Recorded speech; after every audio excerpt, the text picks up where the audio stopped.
उत्तर प्रदेश के आगरा का रहने वाला विकास दिल्ली में नौकरी किया करता है और वहीं पर एक फ्लैट में रहा करता है। अच्छी खासी नौकरी होती है। घर पर खाना बनाने वाली, झाड़ू पोछा करने वाली एक नौकरानी होती है जो सुबह शाम ये पूरा काम करके जाया करती। दोस्तों, अब एक दिन का वाकया होता है जब ये लड़का आराम से सो रहा होता है। सुबह के 6 बजे होते हैं। विकास को एक महिला आकर जगाती है। लड़की ही होती है वो महिला, क्या वो उससे यही कहती है कि आप खड़े हो जाइए, मुझे सफाई करनी है। ये लड़का कहने लगता है कि सफाई के लिए पूरा घर पड़ा हुआ है, आप वहाँ जाकर सफाई कर लो। वो कहती है कि मुझे बस यहीं से सफाई करनी है। दोस्तों, उसके बाद वो लड़का खड़ा हो जाता है और वहीं से वो सफाई करने लगती है। उसके बाद खाना पीना बनाकर वो चली जाती है।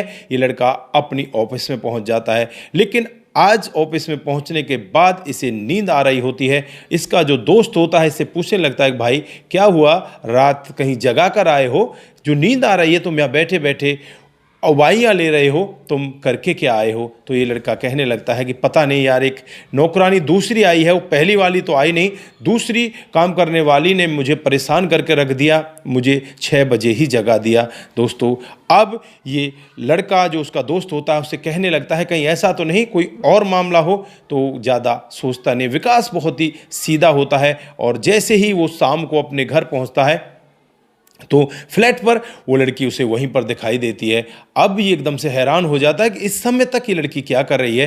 तो पूछने लगता है कि तुम इस समय तक क्या कर रही हो, तुम्हें तो अब तक चला जाना चाहिए था। तो वो लड़की कहने लगती है कि मैं बस आपका ही इंतजार कर रही थी कि आपके लिए गर्म खाना बना दूं। दोस्तों, अब ये लड़का समझ ही नहीं पाता है ये लड़की चाहती क्या है। फिर ये गरम खाना बनाती है, लड़का खाना खा लेता है। उसके बाद ये लड़की यहाँ से चली जाती है। जैसे ही अगला दिन आता है, फिर वही दिनचर्या। सुबह के 6 बजे से पहले ही वो लड़की आकर इसे जगा दिया करती। इसकी नींद ही पूरी नहीं हो रही, लेकिन जब भी वो यहाँ से जाया करती तो मुस्करा कर जाया करती। ये लड़का समझ ही नहीं पा रहा था। फिर ये लड़का अपने दोस्त को पूरी बातें बताता है कि यार इस तरह का मामला है। वो लड़की आती है, मुस्करा कर चली जाती है और वो अच्छे से कामकाज करती है। मुझे गुस्सा भी आता है, लेकिन मेरा गुस्सा शांत हो जाता है।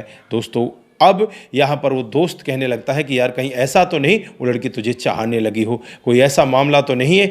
तो ये लड़का कहता है कि यार मैं तो बहुत सीधा आदमी हूँ, मुझे ऐसे मामले से कोई मतलब नहीं है। फिर अगले दिन जब शाम को पहुँचता है तो लड़की फिर खाना बनाती है और जैसे ही अगली सुबह होती है तो ये लड़का नहाने लगता है। तभी टंकी का पानी ये लड़की बंद कर देती है और ये लड़का चिल्लाने लगता है कि पानी बंद किसने कर दिया, इसमें पानी होना चाहिए। फिर ये लड़की एक बाल्टी भरकर पानी लेकर जाती है और इसके मुंह को धुलाती है। लेकिन ये लड़का कहता है कि भाई मुझे टॉवल लपेट लेने दो, तब अंदर आ जाना, मैं ये सब किसी और को नहीं दिखाना चाहता, बस मैं अपनी पत्नी के सामने ही ये पूरा शरीर उसे दिखाऊंगा, लेकिन कोई और मेरे ऐसे शरीर को नहीं देख सकती। दोस्तों, वो लड़की हंसने लगती है, कहने लगती है कि आज के समय में कैसा लड़का है तू, ऐसा तो कोई होता ही नहीं। फिर वो वहाँ से चली जाती है। इसी तरह से धीरे धीरे समय बीत रहा होता है। एक दिन का वाकया होता है। तब तक ये लड़की कम से कम 12 दिन इसके घर पर आ चुकी होती है। इसके पिताजी का फ़ोन आता है। पिताजी कहने लगते हैं बेटा, हमने तेरे लिए एक लड़की देख ली है, क्या तू भी उसे देखना चाहेगा। वो लड़का कहता है कि पिताजी आपने जो देख ली मैं तो उसी से शादी कर लूँगा, मुझे इस बात से कोई मतलब नहीं है।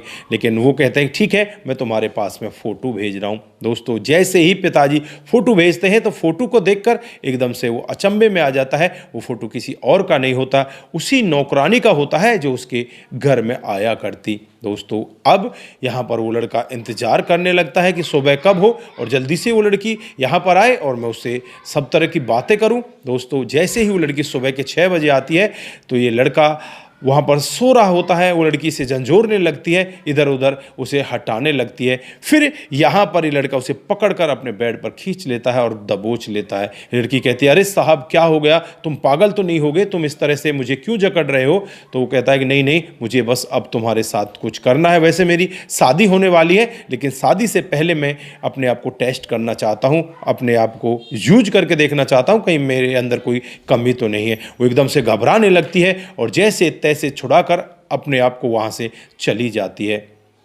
दोस्तों, अगले दिन से जो नौकरानी खुद की इसकी होती है वही वापस आने लगती है और अब यहाँ पर जो इसके पिताजी होते हैं, अब तक ये कह रहे थे कि बेटा शादी की तैयारी करनी है, लेकिन अब वही कहने लगते हैं कि अब शादी की तैयारी नहीं करनी, उन लोगों ने मना कर दिया है। दोस्तों, दरअसल जो नौकरानी होती है उसका नाम कमला होता है और जो यहाँ पर दूसरी नौकरानी बनकर आई थी उसका नाम कोमल होता है। कोमल यहाँ इस साहब से यही कहती है कि साहब, जो मेरे मामा की लड़की है ना, वो बीमार हो गई है, वो गांव गई है, कुछ दिनों के लिए मुझे ही आपका कामकाज करना है। ये तो यही समझ रहा था कि ये काम वाली है, लेकिन वो इसकी मंगेतर होती है जिसके साथ इसकी शादी होने वाली थी, और अब वो मना क्यों कर देती है। फिर ये लड़का अपने पिता से कहने लगता है, पिताजी हमें उनके घर पर चलना पड़ेगा, वहाँ जाकर ही हमें पता चलेगा कि ये लोग मना क्यों कर रहे हैं। पिताजी भी तैयार हो जाते हैं और फिर एक डेट निश्चित कर दी जाती है। एक डेट निश्चित करके दोनों के दोनों उनके घर पर पहुंचने वाले थे, लेकिन वो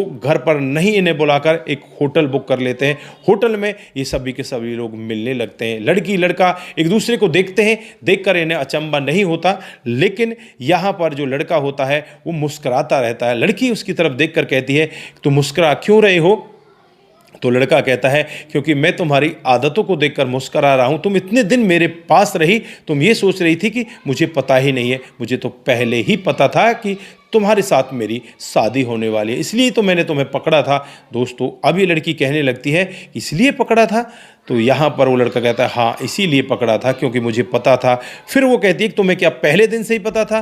तो वो लड़का कहता है कि नहीं नहीं, मुझे बीच में पता चला था जब मेरे पिताजी ने आपका फ़ोटो मेरे पास भेजा था।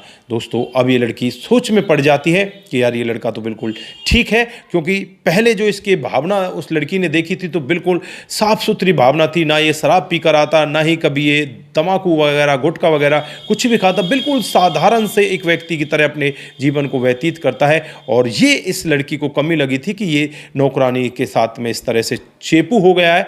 तो यहाँ पर आज वो भी खुलासा हो चुका था। तो लड़की भी कहती है कि मुझसे तो गलती हो गई।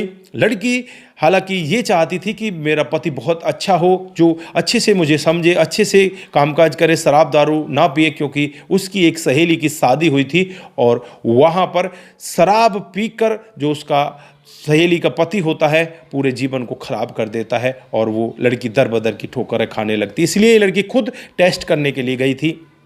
हालांकि माता पिता को भी सबके बारे में नहीं पता होता। उस नौकरानी को उसकी 1 महीने की तनख्वाह देती है और उससे कहती है कि बस मैं इसे टेस्ट करना चाहती हूँ।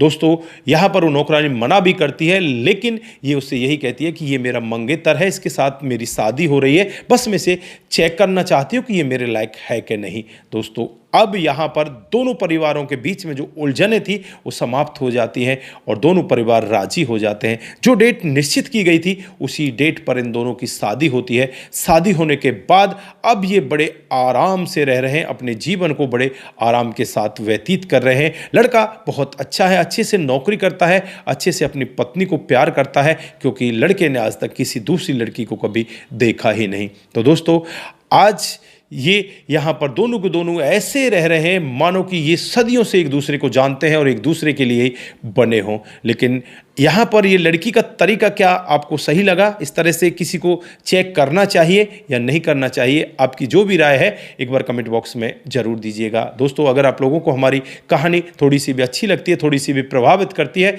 तो दोस्तों के साथ ज़रूर साझा करके जाएँ। तो दोस्तों, आप लोगों का बहुत बहुत धन्यवाद। आप लोग इसी तरह से हमारे साथ बने रहें, इसी तरह से अपने कमेंट हमारे साथ में साझा करते रहें, सतर्क रहें, सावधान रहें, रिश्तों की अहमियत को जरूर समझें। नमस्कार, जय हिंद, जय भारत।